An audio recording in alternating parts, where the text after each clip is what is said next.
Nyambonyi baramuririmba, umwanya ni muto ngo mvuge n'abandi mu mazina.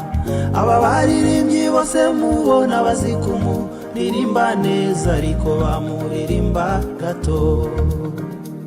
Aba baririmbyi bose mubona bazikumulirimba neza ariko bamuririmba gato.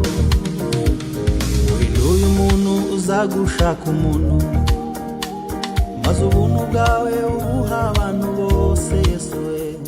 Maze abana b'abantu barakwica ngo nukuti yitaga umuntu kandi koko ntabwo wari umuntu. Maze abana b'abantu barakwica ngo nukuti yitaga umuntu kandi koko ntabwo wari umuntu. Niyo waramenye ko ari mwiza, bibwire n'abandi, bambwire ko